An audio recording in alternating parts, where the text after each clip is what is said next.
자, 아까 하는 것을 계속합니다. 그래서 지금 다중그룹의 남학생과 여학생에 대한 데이터인데요.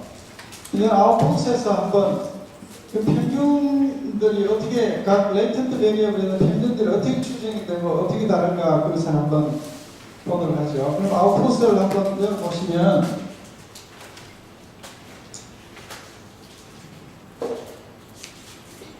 아웃풋을 열어보시면 이렇게 됩니다. 그런데 여기서 이런 메시지가 나오는 것은 이 부분에 unconstrained model에 대한 것이기 때문에 그렇습니다. 그래서 그것을 아래쪽으로 이렇게 클릭을 해보시면 measurement weight 해도 역시 안 되죠. 그렇지만 measurement intercept 하면은 이제 아웃풋이 제대로 나오지 않습니까? 거기서 estimate로 가고 scalage에 가서 means가 우리가 평균에 대한 방식이 있으니까 means를 하게 되면 아웃풋이 이렇게 나와서 이 경우가 똑같습니다. 뮤 숫자가 너무 많이 나오는 것 부담스럽죠? 적어도 좀 그렇고 세 자리까지만 할까요? 네, 훨씬 더 깔끔하네요. 그럼 여기서는 무엇을 검증을 하는가 하면은 means girls입니다. 여학생에 대해서 남학생은 아까 다 0이라고 했지 않습니까? 그렇죠? 그러니까 여학생에 대해서 여학생의 평균이 스페이셜이라는 값은 평균의 추정치가 마이너스 1.066이고 도달은 0.96이다 이 말입니다. 그러니까 남학생에 비해서 상대적으로 1.06 정도가 작다 여학생은. 또 도달의 평균은 여학생이 남학생보다 0.96이 크다 이렇게 나오는 거거든요. 사실 이것을 보니까 그 남자 여자의 차이가 여학생들은 이렇게 외우는 거나 무슨 이렇게 조그만 시스테매틱한 이런 그런 것이 좀 더 강하고 더 스페이셜 공간적인 뭐 이런 데서는 남자가 더 강하다 이런 것은 뭐 일반적으로 저도 사회생활 하면서 많이 느끼는 거거든요. 그래서 요즘 그 초중고 이제는 대학원까지 석사 박사 과정까지 여학생들이 남학생보다 평균적으로 공부를 잘합니다. 그 공부를 잘하는 거는 이런 데 보면 있죠. 거의가 여학생이신지 하여튼 거의가 여성입니다. 그만큼 공부를 더 하겠다는 거예요. 저희 남자분 한 분 계신데 저런 분 아주 독보적인 존재이신데 그런데 이런 대학에서 그러니까 시험이나 이런 것을 잘 푸는데 여학생들이 토론이나 이런 걸 하면 어떤 창의적인 거 이런 걸 하면 아무래도 남학생이 좀 더 낫다는 그런 교수도 있어요. 난 그것까지 잘 모르겠고 여자들이 공간적인 데에서 취약하다는 것은 그 생활을 하면서 그렇게 된 것 같아요. 여학생들 보고 뭐 거리감이나 방향 이런 거 모르면 잘 몰라요. 여자들은. 근데 남자들은 그걸 잘 알아요. 남학생들은 이제 뭐 군대도 갔다 오고 해서 지도 모르는 것도 배우고 이렇게는 하지만 예를 들어서 어느 뭐 옛날에 내가 그 능곡이나 영주대기 그러는 능곡이라는데 거기 무슨 병원에 찾아가는데 여보세요 하니까 누가 여자 간호원이 전화를 받아요. 그래서 거기 가려면 어떻게 됩니까? 그럼 뭐 그냥 대충 설명을 해요. 그래서 내가 못 찾아가니까 행주대교를 남에서 북쪽으로 건넜을 때 거기가 왼쪽에 있습니까? 오른쪽에 있습니까? 그러면 뭐만 네? 몰라요. 그러니까 이제 그런 공간적인 면에서 굉장히 약간 묻는 사람도 뭐 무슨 군대에 뭐 무슨 저 똑똑똑 찾아가듯이 행주대교를 남쪽에서 북쪽을 건넜을 때 또는 그 KT 건물을 등에 지고 봤을 때 왼쪽입니까 오른쪽입니까 이렇게 하고 이제 공간 잘 모릅니다 일반적으로. 여러분도 좀 그런 거 느끼죠? 서로 비난할 게 하나도 없다니까. 전부 다 취약한 부분이 있고 잘하는 부분이 있습니다. 어쨌든 여기에서 여학생의 평균이 스페이셜의 평균은 마이너스 1.066인데 P 밸류를 보면 0.226이거든요. 그러니까 추정값은 마이너스 1로 나왔지만 이것이 0과 다르다 할 수 없다. 다르다 하기에는 별로 크지 않다 이 말입니다. 그러니까 남학생, 여학생의 차를 바로 이것이 말해주는 셈이 되는데 남학생, 여학생에 있어서 스페이셜이라는 이 레이턴트 변수의 평균은 남녀간 차가 없다. 그렇게 보시면 됩니다. 그 다음에 버번도 마찬가지예요. 요거는 버번은 조금 더 차이가 P-밸류 0.066 하니까 상당히 차이가 있을 듯 말 듯 그 근접하죠. 0.05에 근접합니다.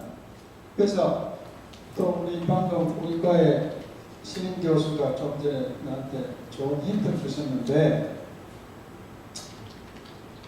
여기서는 지금 스페이셜과 버벌이 다 남녀가 차가 없다고 나오잖아요. 그죠? 그런데 아까 보면 여기서 보면 measurement intercept가 correct 하다는 가정하에서 structural means가 같다고 봤더니 기각이 됐거든요. 그러니까 레이턴트 변수의 평균들이 같다고 할 수 없다. 남학생 집단과 여학생 집단의 요인 평균의 요인이 여기서 뭘 이야기하는 겁니까? 아까 스페이셜과 버벌을 이야기하는 거거든요. 그 평균이 동일하다는 규모가서 기각한다, 다르다 이런 이야기입니다. 그러면 아까 여기서 이야기한 거하고 이야기가 다르잖아요. 그런데 이게 이제 또 우연의 일치로 상당히 그 통계적인 그 문제가 나와버렸는데 여기서 본 것은 각 변수에 대한 겁니다. 각 변수가 다르다고 할 수 없다는 것이고 여기는 두 개의 요인이 지금 스페이셜과 버벌이잖아요. 두 개를 동시에 봤을 때 남학생과 여학생이 같으냐 다르냐 이렇게 보는 겁니다. 그러니까 이것은 소위 말하는 다별량 문제입니다. 통계학에서는 멀티베리트 하이포테시스 테스팅과 같은 그런 개념이라고 생각하시면 되겠네요. 어떤 경우에 그런가 하면 제가 그림을 한번 그려줘 볼게요. 이쪽이 스페이셜이라는 변수고 이쪽이 버벌이라고 한다면요. 스페이셜과 버벌의 분포 곡선을 이렇게 이게 뭐랄까 콘투어 플러스라고 등고선 그림이라는 분포를 이렇게 보면 가운데가 이제 이렇게 높고 이런 종 모양으로 종을 이렇게 엎어놨다 이렇게 보시면 됩니다. 그런데 예를 들면 우리가 관측한 건 이쯤 있는 거예요. 그래서 스페이셜 하나의 관점만 보면은 이 관점만 보면 중심에서 크게 벗어나지 않아서 0이 아니라고 할 수 없다. 버블만 보면 이것도 보면은 이 선상에서 이것이 크게 중심에서 벗어나지 않았기 때문에 0이 아니라고 할 수 없다. 그렇게 되지만 두 개를 동시에 보면 분포가 이렇게 거의 중심이 여기에 있는데 바깥쪽에 있다 이 말이죠. 그래서 두 개를 동시에 봤을 때는 다르다고 해야 된다. 이런 경우에 해당이 되는 겁니다. 그래서 저런 것 때문에도 다별량 분석이 필요한 거거든요. 개개의 변수에 대해서 보면 되지 왜 다별량을 보느냐면은 두 변수 간에 서로 상관관계가 있을 때에는 다별량을 봐야 되는 겁니다. 사실은 그것까지 생각하시기 상당히 좀 어려운 점이 있긴 하지만 하여튼 그렇습니다.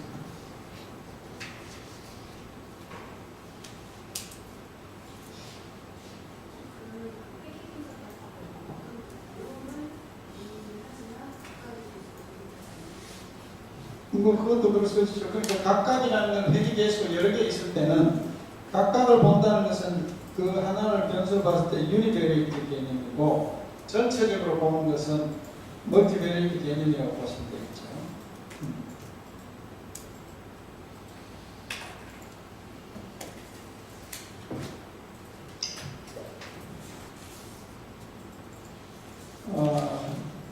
이것들은 지금 일단 더 급한 게 있었어요. 좀 생각하고요. 그 베이지안 애널리시스를 하고 난 다음에 또 뒤에 평균이 나오는 구조 방정식을 하고 난 다음 시간이 되면 하고 아니면 앞에 산 것과 비슷하니까 생략을 하도록 하겠습니다. 지금 우리가 앞으로 할 수 있는 게 3시간이죠. 그렇죠? 3시간 남았죠? 네. 자, 이제 베이지안 어널리시스입니다. 베이지안 어널리시스라는 것은 베이스라는 사람이 통계학의 고전적인 통계학자들을 완전히 깜짝 놀라게 하면서 거부 반응을 굉장히 일으키는 그런 제안을 했습니다. 그건 뭐냐 하면은 평균이나 뭐 회귀계수나 이런 모수들이 주어진 상수가 아니고 우리가 unknown constant, unknown이지만 얘는 다 constant다, 상수다 이렇게 생각을 그런 개념하에서 연구를 해왔거든요. 그런데 이 사람은 평균도 모수도 변할 수 있다. 즉 모수도 자체도 랜덤 베리어블이라는 그런 가정을 하고 들어가는 겁니다. 그러니까 어디서 그런 개념이 나왔느냐 하면요. 아프리카에서 어떤 새로운 질병이 하나 생겼어요.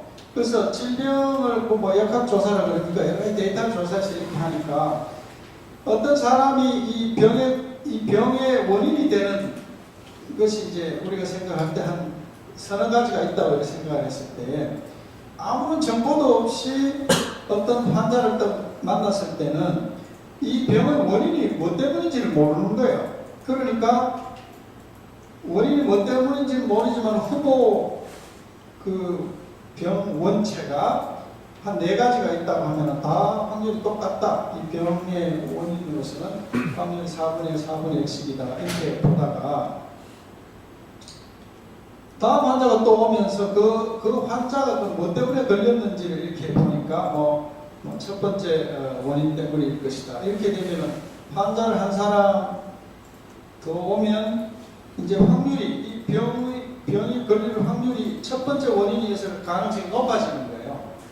이렇게 자꾸 환자가 새로 들어오면서 그 병에 이것 때문에 걸렸을 그 원인의 후보에 대한 확률들이 자꾸 수정이 돼가는 겁니다. 사실 어떻게 보면 그렇게 자꾸 수정을 해야 되겠습니다. 그렇죠? 그것이 너무나 당연한 거거든요. 그런데 결국은 그것은 모수에 대한 확률, 이 병을 일으킬 확률에 대한 것을 자꾸 변형시키는 것이기 때문에 랜덤 베리어블이 그 모수에 대한 랜덤 베리어블 개념이 거기서 일어난 거예요. 뭐 다른 말로 하면 컨디셔널 디스트리뷰션 뭐 이런 거와 관련이 있는데 그것이 이제 아주 학문적으로 자꾸 진화를 한 거죠. 초창기에는 굉장히 거부 반응이 많아서 1980년대만 해도 어디 학회 같은 데 가서 이렇게 발표를 하면 베이지안 쪽에 발표를 하면은 베이지안이 아닌 사람은 난 베이지안이라고 그랬어요. 그때는 일종의 그전에 다 통계학자였는데 갑자기 베이스의 이론을 추정하는 사람은 베이지안이라 그러니까 갑자기 그냥 통계하는 사람이 자기들도 이름을 붙여야 되겠네. 나는 그전에 이름 없이도 살았는데 괜히 저놈들 때문에 이름을 붙여야 돼. 그래서 난 베이지안이라고 그랬습니다. 근데 좀 어감 좀 그렇잖아요. 그죠? 그러니까 꼭 베이지안, 난 베이지안 그러니까 베이지안이 선두주자처럼 보여요. 그렇잖아요. 내가 선두주자인데 갑자기 후발주자가 된 거예요. 그래서 요즘은 난 베이지안이라고 그러지 않고 frequentist다. frequency. 빈도만 가지고 하는 것을 공부를 한 사람은 frequentist라고 그러거든요. 그래서 베이지안이냐 frequentist. 우리말로는 그냥 뭐라고 번역을 했는지 모르겠습니다. 베이지안은 여전히 우리말로 베이지안인데 베이스가 사람 이름이니까 베이지안. frequentist는 뭐 굳이 번역하면 되겠지. 우리말로 별로 그렇게 아름다운 이름이 잘 안 나옵니다. 그래서 그렇게 이제 구분이 됐어요. 그래서 초창기에는 맨날 싸우는 겁니다. 왜냐하면 베이지안의 그래서 그 이론은 뭐냐면 어떤 모수에 대한 모수 자체를 확률 변수를 보니까 모수 자체의 분포를 가정을 하는 거예요. 모수 자체가 즉 평균 자체가 정규 분포를 따른다. 뭐 이런 식으로 가정을 하니까 아니 평균이 정규 분포를 안 따르면 어떻게 할 거냐? 그냥 맨날 그 똑같은 질문의 싸움을 계속 하는 겁니다. 그리고 그 사전 분포라고 하는데 사전 분포가 정규 분포를 넣느냐 뭐 다른 분포를 넣느냐에 따라서 결과가 달라질 수 있거든요. 그러니까 그러면 정규 분포가 아니면 어떻게 할 건데 하고 뭐 이런 식으로 싸우고 또그 프리퀀티스트는 그 나름대로 또 문제가 있어. 그 여러 가지 문제가 있어서 서로 이제 발표의 핵심에 대해서는 토론하지 않고 맨날 서로 공산당, 뭐 공산주의, 민주주의 싸우면서 맨날 그랬습니다. 그러다 요즘은 싸우지는 않아요. 그래서 서로 다 인정을 하고 넘어가는 그런 추세입니다. 근데 실제로 이 베이지안을 해보니까 내가 이런 가정을 하느냐 안 하느냐의 개념이 아니라 프리컨티스트에서는 해결하지 못하는 문제를 베이지안에서 해결하는 것들이 있어요. 그러니까 선택의 문제가 아니라 내가 이 해결 안 되면 이쪽을 쓰기도 하고 저쪽을 쓰기도 하고 그렇게 하면 되는 겁니다. 우리가 굳이 뭐 이게 뭐 무슨 국가를 운영하는 사상도 아닌데 학문을 하는 사람이 이러니 저러니 하고 할 필요는 없는 거죠. 그래서 베이지안 어널리시스가 온갖 방면에서 이제 다 적용이 되면서 구조방정식에서도 이렇게 되는 겁니다. 그러니까 구조방정식에서 베이지안 어널리시스 개념이 나온 것이 그렇게 오래되지 않습니다. 다만 일반적으로 보면 베이지안 어널리시스를 하면 좀 더 논리적인 머리가 더 필요합니다. 그래서 더 복잡하고 까다롭고 뭐 그런 것은 실질적인 그런 문제입니다. 그래서 여기서 핵심은 뭐냐면 사전 분포, prior distribution을 이용한 구조식 모형의 베이지안 추정입니다. 뭐가 지금 안 그래도 지금 복잡해 죽겠는데 사전 분포 뭐 이렇게 나오니까 또 뭐 어떤 것을 내놓으려고 그러나 하는데 크게 고민은 하지 않았으면 됩니다. 뭐 방법적으로 제가 설명을 해드릴 거니까. 그래서 일단 나온 김에 개념에 대해서 좀 더 이야기를 하면 사전 분포를 사용해서 모수 추정에 사용한다. 사전 분포를 일반적으로 정규 분포도 많이 줍니다. 정규 분포를. 그래서 모수 추정을 합니다. 그 다음에 무정보 분포의 경우에도 모수값의 범위를 지정 가능하다. Non-informative distribution. 사전 분포가 사실은 아무런 정보가 없는 것이다. 아무런 정보가 없는 것은 uniform distribution입니다. 그러니까 취할 수 있는 모든 값의 범위에서 똑같다. 일어날 가능성이 똑같다.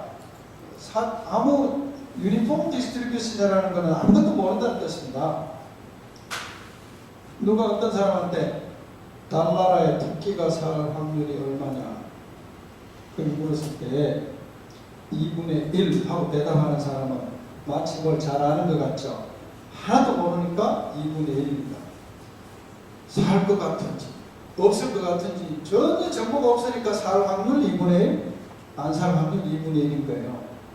그런 이야기입니다. 유니폼은 아무런 정보를 못 주고 있는 거예요.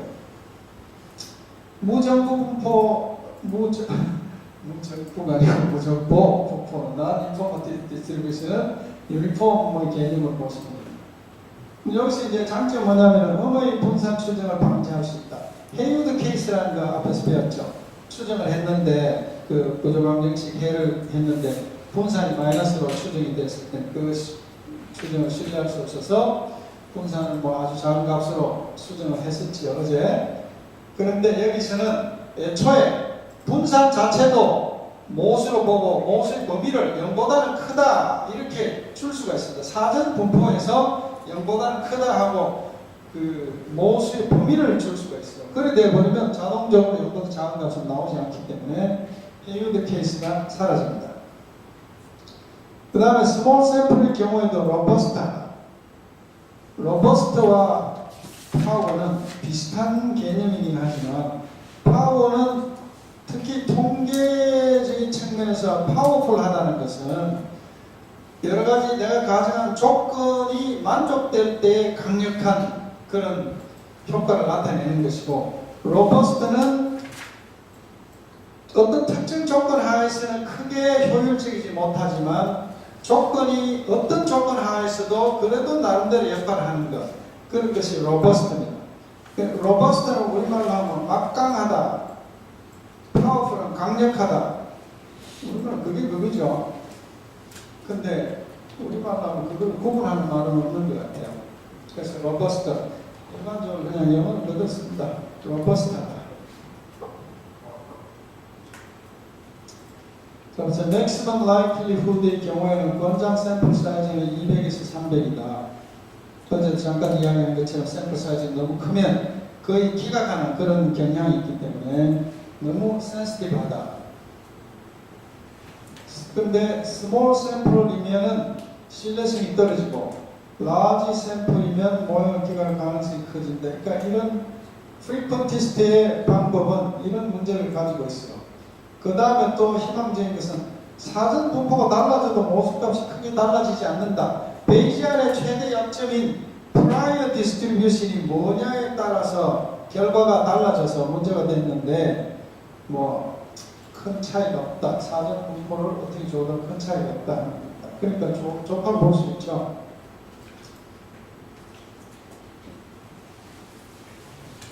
모수를 어떻게 추정하느냐 하면은 베이지안 어널리시스를 하면은 추정 모수의 사후 분포를 구해줍니다. 추정 모수의 사전 분포는 우리가 주는 거고요. 추정을 하고 나면 사후 분포를 준다. 포스티리어 디스트리뷰션을 주는 거예요. 그러니까 우리 모수는 그 포스티리어 분포의 평균값을 선택하는 거예요. 그래서 사후 분포의 평균으로서 모수를 추정하고 그 다음에 사후 분포의 신뢰 구간 우리가 프리퀀티스트의 신뢰 구간은 confidence interval이라고 했는데 베이지안에서는 베이지안 credible interval이라고 합니다. 근데 이게 또 우리말로 또 이렇게 잘 구분이 안 돼요. credible interval과 confidence interval 둘 다 그냥 신뢰 구간이라고 하는 수밖에 없는 것 같습니다. 다른 한글 표현이 있는지 모르겠습니다. 자, 그런데 사후 분포가 잘 이론적으로 계산이 안 되는 경우가 많이 있습니다. 그런 경우는 사후 분포로부터 표본을 추출하거나 그 다음에 내친 김에 새로운 용어 하나 MCMC 마르코프 체인 몬테카를로 메소드라는 것이 있습니다. 그냥 용어만 들어보세요. 뭐 문구 하나라도 더 알아보면 뭐 괜찮습니다. MCMC라고 합니다. 마르코프 체인. 마르코프는 사람 이름이고요. 체인은 우리말로 연쇄 뭐 이런 거죠. 몬테카를로 이건 사람 이름. 그러니까 이건 시뮬레이션 하는 방법이고 그래서 마르코프 체인이라는 논리가 있고 몬테카를로 시뮬레이션이라는 것인데 두 개를 합쳐서 마르코프 체인 몬테카를로 메소드라고 해서 사후 분포가 이론적으로 계산이 안 될 때 그때 쓰는 방법입니다. 그 중에 하나가 또 뭐 깁스 샘플. 저런 방법 사용해서 사후 분포를 구합니다. 그래서 저런 거 다 잊어버리더라도 베이지안 메소드에서는 기본 원리는 모수에 대한 사전 분포를 준다. 그 다음에 모수에 대한 사후 분포를 계산한다. 사후 분포를 계산한 다음에는 사후 분포의 평균으로서 모수의 추정값을 선택한다. 그렇게 보시면 됩니다.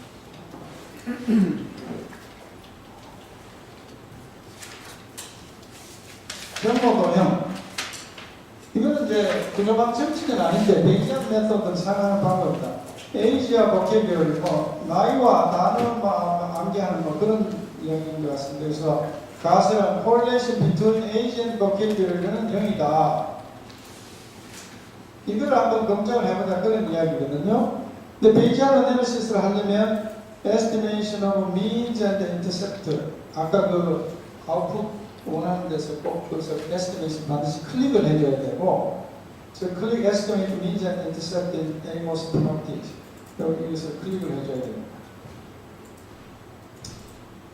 그러면 26.A죠. 26.A를 한번 불러보세요.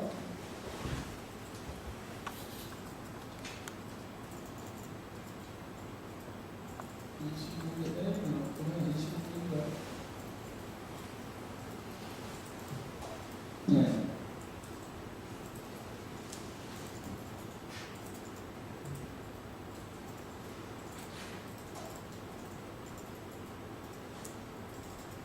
그걸 써서 estimation에 가서 estimate means and intercept를 반드시 클릭을 해줘야 되고 그 다음에 여기서 우리가 베이지안 어널리시스는 코베런스 매트릭스를 데이터로 사용할 수 없습니다. 반드시 로우 데이터가 있어야 돼요. 로우 데이터. 그러면 아까 데이터를 한번 볼까요? 그래서 이 데이터 보면 이렇게, 이건 지금 엑셀 데이터인데요. 이렇게 로우 데이터는 subject, age 해서 원 데이터들이 이렇게 나와 있는 겁니다. 물론 이것을 통하면 코베런스를 우리가 손쉽게 구할 수는 있지만, 코베런스 데이터만 입력을 해서는 베이지안 어널리시스를 할 수 없다 이 말입니다.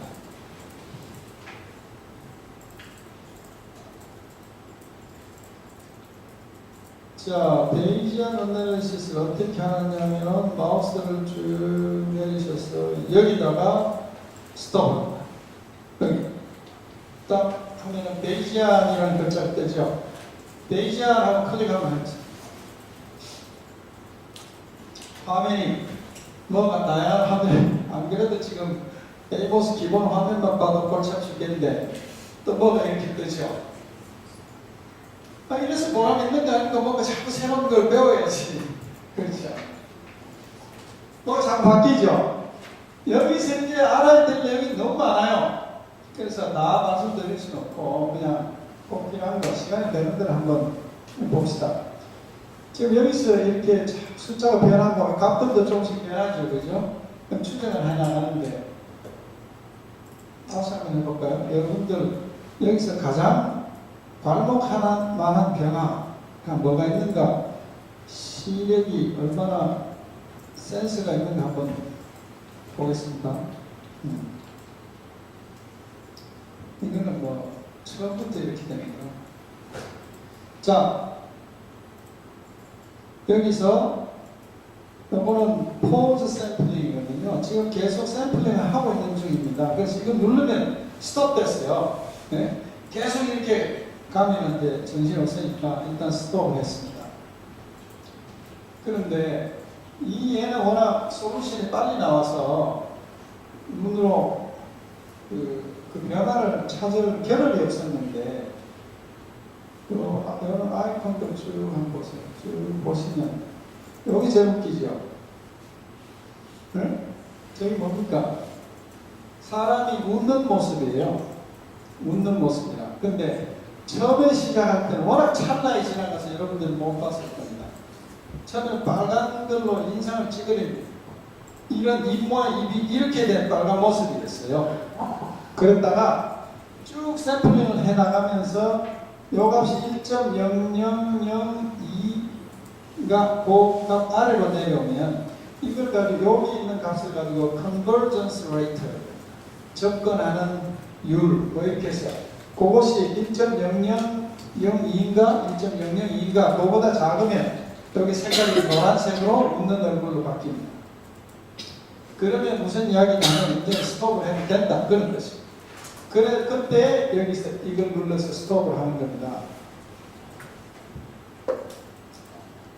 자, 그럼 여러 가지 이제 숫자들이 있는데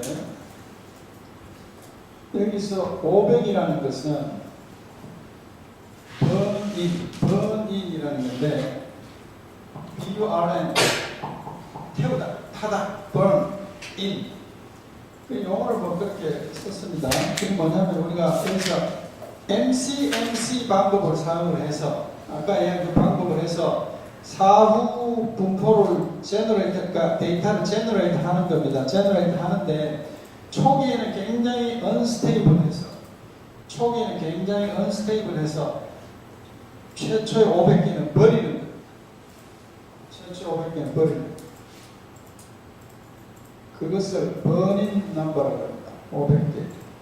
그 다음에 더하기 7269는 현재 샘플링한 관측값의 개수를 이야기하고 있어요.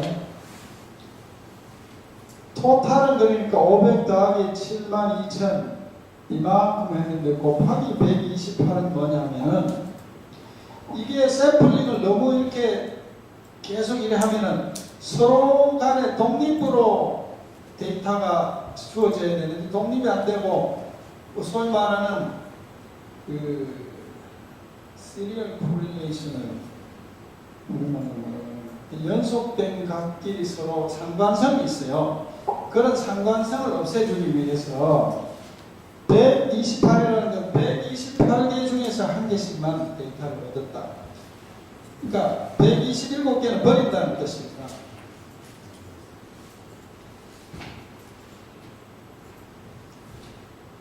사실은 여기서 아주 친절하게 마우스를 갖다 대면 뭐라고 설명해 줄 거예요. 여기 observations per second 1초에 이만큼 반칙값을 얻고 이건 뭐예요? acceptance rate 0.513 뭐 이렇게 자세히 더 이상 이거 reset 다시 하는 거예요. 봤습니까? 여기 오른쪽에 요거 한번 보세요. 내가 리셋을 해볼 테니까. 빨간이 잠깐 보였죠? 이게 이제 보통 복잡한 데서는 빨간이 한참 가요. 한참 가요. 여기서는 워낙 모양이 단순하니까 금방 그렇게 바뀌어버릴 겁니다. 그 다음에 이 수도 바뀌는 거 알죠? 다시 한번 보세요. 리셋 한 다음에 스톱. 리셋 할 때니까 한번 보세요. 리셋 안 나타나다가 보세요. 2, 4, 8, 16 이렇게 바뀌잖아요. 그죠? 그러니까 2, 4, 8, 6 하는 것은 둘 중에 하나 버리다가 4개 중에 하나 버리다가 8개 중에 하나 버리다가 이렇게 하나 버리는 게 하나만 선택을 하는 그런 시스템. 이진법으로 그렇게 나가는 겁니다. 그래서 컨버전스 스태티스틱이 뭐 1.000이면 뭐 더 이상 볼 것도 없습니다. 그래서 스톱을 하면 일단 가장 핵심은 스톱을 했을 때 이제 한번 보세요. means, age, vocabulary 이거 이렇게 나오잖아요.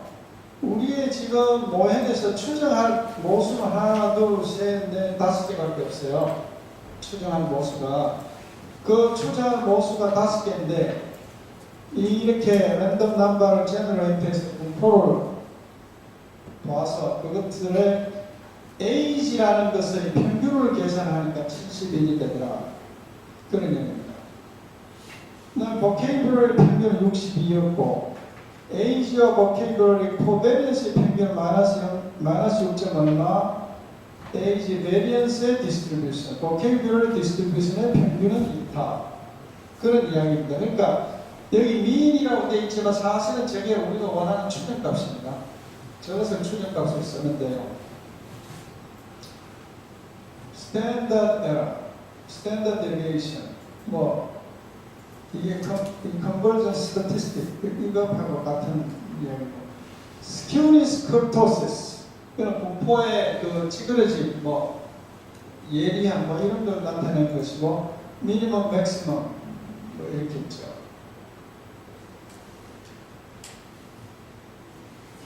여러 가지가 많은데 내가 빼먹지 않겠어. 이걸 보면서 자 이렇게 했고, locate the mouse at icons and numbers 여기 설명이 있습니다. burning down the sample size and thinning. 아까 요 16이라는 것은 16개 중에서 하나를 선택하는 것은 thinning이라고 하는데, 뭐 저런 데 대한 논문을 이렇게 보면 누가 thinning, 그 auto correlation 때문에, 그러니까 앞에 값과 바로 뒤에 값이 서로 자꾸 상관관계가 생기는 걸 auto correlation이라고 하는데, 그런 것을 막기 위해서 thinning이라는 것을 제안을 했거든요. 근데 이거 별 효과가 없다 이렇게 나와 있습니다. 그런데 이제 에모스에서 그걸 선택을 하고 있어요. 그리고 본인의 안정화를 위해서 처음 500개를 버립니다. 이것도 이제 우리가 선택을 할 수가 있고요. 그 다음에 뭐 그 다음에 이제 로우 바운드, 아빠 바운드 이거를 여기서 지금 안 나와 있는데 그걸 어디에 가면은 설정을 할 수가 있어요. 옵션인가?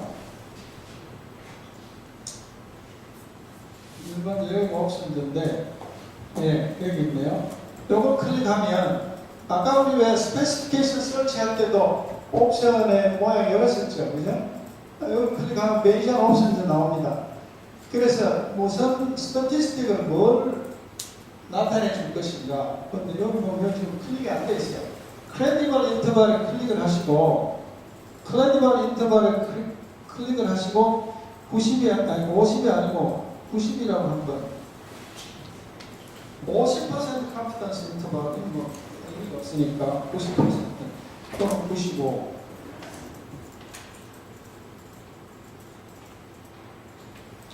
이렇게 한 다음에 다시 리셋하고 돌리면 네. 이제 보세요.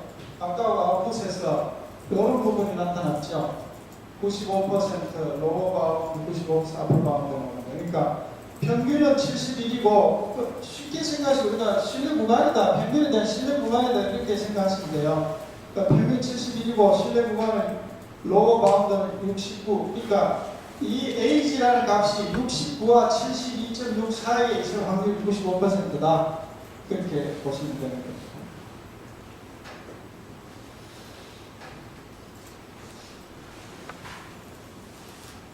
그 다음 seed number를 그러니까 랜덤 넘버 제너럴 때 시작하는 그래서 seed 매니저에 가서 설정하면 되고요.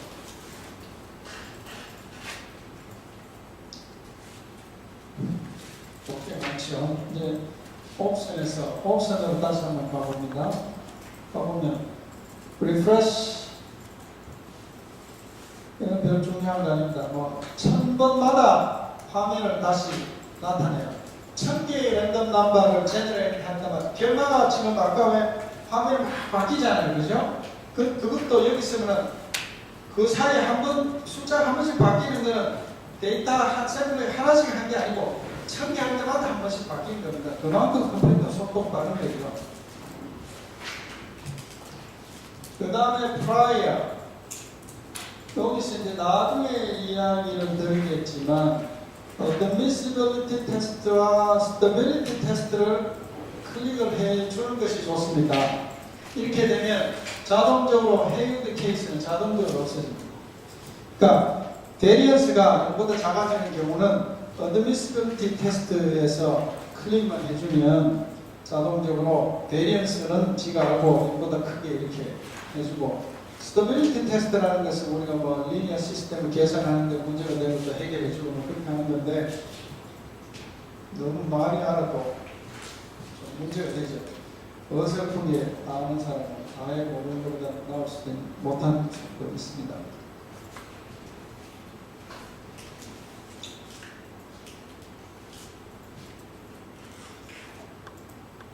자, 그 다음에 Diagnostic Plots 해서 이걸 한번 볼까요? 지금 이제 하고 있는데 스탑을 한번 하고요.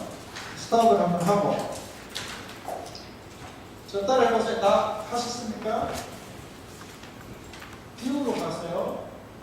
뷰로 가면 Prior 이렇게 나옵니다. Prior 클릭 한번 해보세요. 아무것도 안 나오죠? 아무것도 없어요. 여기 가서 A지에 가서 A지를 클릭을 해보면 뭐가 나타납니다. A지에 결국 이게 무슨 말이냐면은 변수 모수 A지의 prior distribution을 어떻게 설정을 해줬느냐 그걸 알려주고 있어요. 그 prior distribution을 보면 이렇게 높이가 이게 확률인데 똑같아요. 똑같은데 넓이를 보세요. 마이너스 3, 2에 38선 38선 플러스 3, 2에 38선 2에 38선이 뭡니까? 10의 38선이라는 말입니다. 그러니까 이 컴퓨터가 계산할 수 있는 가장 작은 값과 가장 큰 값 그러니까 마이너스 무한대에서 무한대까지를 표현해 주는 정도입니다. 그러니까 이렇게 하면 아무런 정보가 없다. 아까 얘기한 not informative prior distribution입니다. 이것을 이게 뭐야 정규 공포라도 줘야지. 그럴 때는 여기서 마우스 보세요. 클릭하면 노멀 디스트리뷰션을 주면 평균과 표준 편차를 우리 지정할 수 있어요. 그러니까 평균형, 표준 편차, 이런 노멀 디스트리뷰션으로 prior distribution 주면 되는 겁니다. 또 하나 재밌는 거는 카스텀 지가 공포를 만들어라는 거예요. 카스텀 메이드, 이 무슨 양복 같은 건데 카스텀 메이드는 주문해서 하는 거 있잖아요. 카스텀 한번 하면 어떻게 이래가지고 이런 거 글씨 같은 게 펜 같은 게 나오잖아요. 그래서 이렇게 손으로 그리는 거예요. 이거 말이 되는 거예요? 그래서 애들 장난하려고 심심하니까 여기다 놔라 이렇게 네? 난 잘 그렸네. 여러분도 한번 그려보세요. 시험 그릴 때 이상하게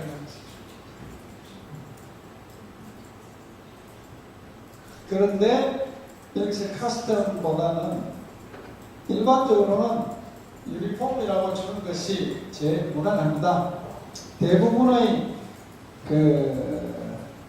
베이지안 애널리시스에서 프라이어 디스트리뷰션으로 사전 분포로 들어가는 게 정규 분포를 많이 쓰는데 여기서는 뭐 굳이 정규 분포를 할 이유도 없고 그냥 아무런 여기서 사전 지식도 없다. 다만 일어날 가능성은 똑같은데 범위는 정해주는 것이 좋겠다. 그럴 수 있습니다. 그러니까 예를 들면 평균은 범위가 어떻게 될지 우리가 알 수 없는 거예요. 그러니까 이게 이 변수가 뭐냐? A지 아닙니까? 그죠? 그러면 나이가 마이너스 뭐 때까지 갈 수가 없잖아요. 그럼 여기서 로우 바운드에서 이것을 0 로우 바운드를 0으로 주는 거예요. 그래서 apply 하면 로우 바운드를 0으로 주고 계산을 하는 거예요.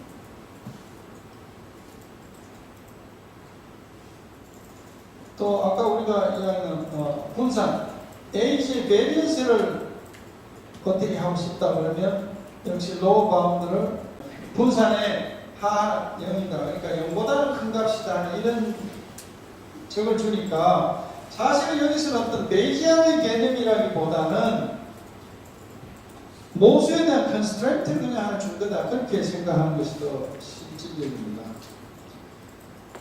우리가 앞에서 이 maximum likelihood estimate 다른 걸 할 때는 분산에 대한 어떤 제약을 못 줬잖아요.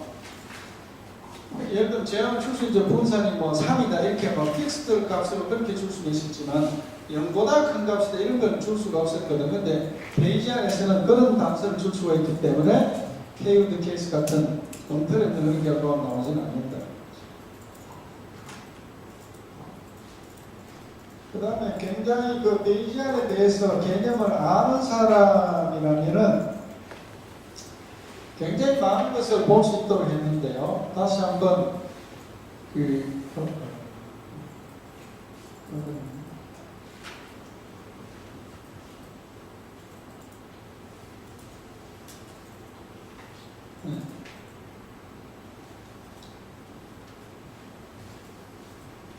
여기 있어요.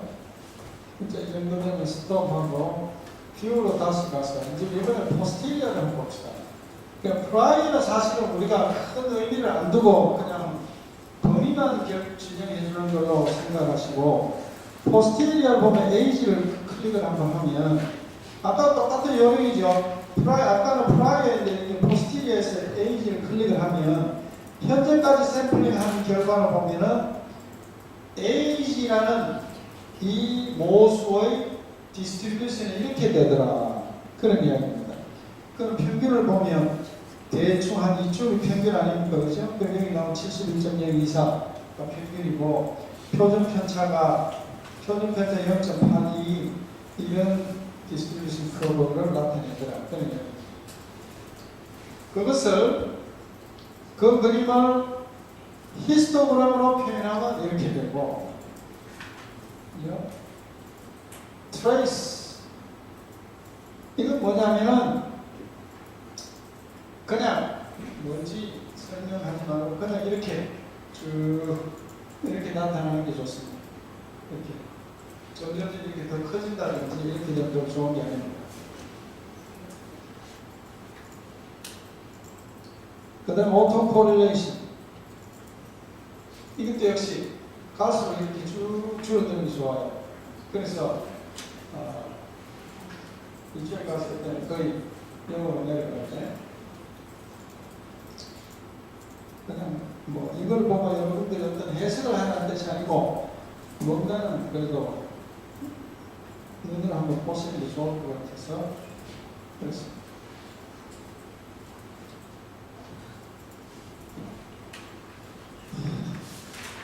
참 이 패키지라는 것이 참으로 많은 것을 준비해 놨어요. 사실 거의 쓰지를 않는데 그래도 필요한 사람이 있기 때문에 아웃포스 이렇게 많이 나오겠습니다. 생각하겠습니다. 바이게이트 마지막 플라트에서 포스티리아 디스트리뷰션을 우리가 두 개의 이상의 모습을 동시에, 두 개의 모습을 동시에 분포를 보는 겁니다.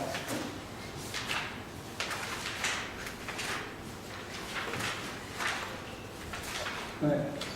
여기까지 하고 쉬었다가 다시 하겠습니다.